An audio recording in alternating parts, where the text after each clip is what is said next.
What's up, everybody? Tom Pelissero here one last time at the Arizona Biltmore Hotel, where the NFL meetings wrapped up this morning earlier than a lot of us expected, around 10 a.m. local time here, despite the fact that you had the contentious debate about the crown of the helmet rule going to a vote. All 6 rules proposals that came up this week were approved, which is actually pretty much a rarity here, because usually 1 or 2 either get tabled or get voted down. This one did not. It ends up going to a vote, 31-1 approved, Cincinnati being the only team that voted against it. And what was interesting about that was the vote came only an hour and a half after Vikings coach Leslie Frazier sat at the NFC coaches breakfast and told us that the Vikings were against the rule for a variety of different reasons. What it sounds like happened is this. The NFL heard significant pushback from coaches on a couple of different fronts during the meetings yesterday before the matter was tabled until this morning. Number one was, how are they going to coach around this? How are they going to teach players to not drop the crown of their helmet? And then number two, how are officials going to be able to handle it, and are they actually going to be able to tell the difference between the two? The NFL appealed to coaches and executives and owners in a couple of different ways this morning. Number one, there was a presentation by Dean Blandino and some other folks from the NFL assuring coaches, assuring teams that they had studied this closely, that they had a multi-part plan to address it, and that those multiple parts being, number one, encouraging officials to conference on this matter.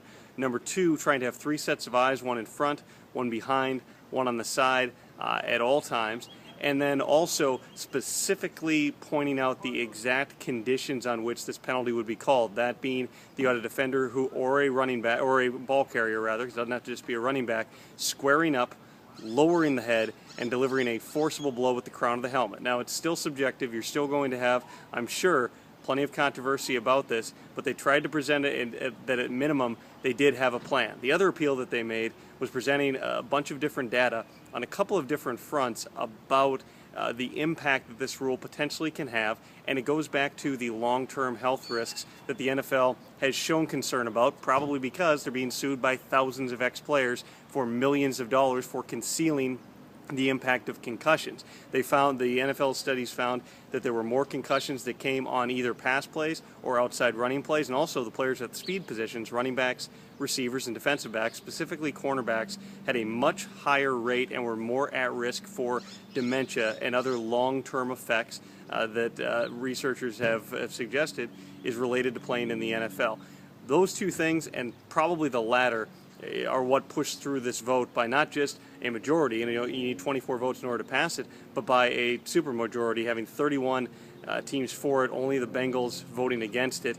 Really, this ended up being a no-brainer because it's Roger Goodell's safety initiative, because this is what he was going to push forward, and again, they're being sued by thousands of ex-players. Number one, the NFL wants to put on a front that they do in fact care about player safety, and number two, they want to take steps forward and show that now that they fully understand some of the risks associated with concussions, that they're going to be proactive on this. Whether or not you actually believe that they care about this, or whether you think that it's just them attempting to assuage some of the people who might be encouraged to join those lawsuits because they have been ever growing, that's kind of in the eye of the beholder. But point being, they are moving forward with this rule. You are going to hear pushback. There are already some players talking about it today. Matt Forte from the Bears tweeted something. Chris Cluey, the Vikings punter, also talking about the fact of, well, if you're going to emphasize leading with your shoulder into people, it's pretty tough to lower your shoulder without lowering your head. I actually asked Packers president Mark Murphy, well, what happens if both players lower their heads? Do you just penalize both guys and throw 2 flags? And he sort of paused for a second, and what he said was, in essence, what they wanted to make sure that they were legislating out of the game was the intentional use of the helmet as a weapon.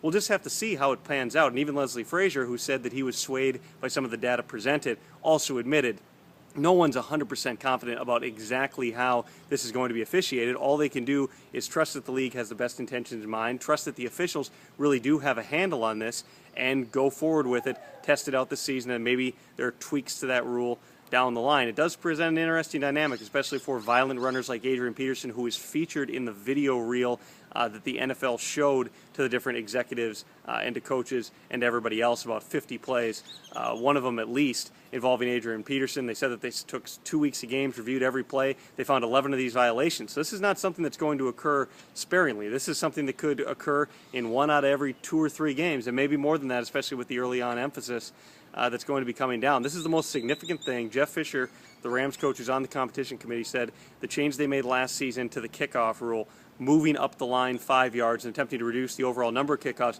had a significant impact on the number of concussions, not simply because you had fewer kickoffs and more touchbacks more touchbacks in terms of percentage than you did before, fewer kick returns, but also because you did see some of the behavior change, because coaches were being encouraged to teach the tackling technique a little bit differently.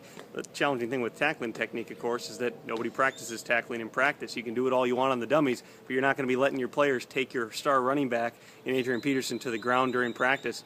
We'll have to see how it goes. Like everything else, the NFL, though, is attempting to at least take some steps forward here and be cautious about the game. It certainly is changing the game. I don't know if you're approaching the bright line or not, but absolutely, I don't think that the NFL would counter that. They think they're changing the game, and they're hoping that they're actually changing the game for the better. Full Vikings coverage as always, and a lot from that Coach's Breakfast with Frazier this morning is at 1500ESPN.com. See you.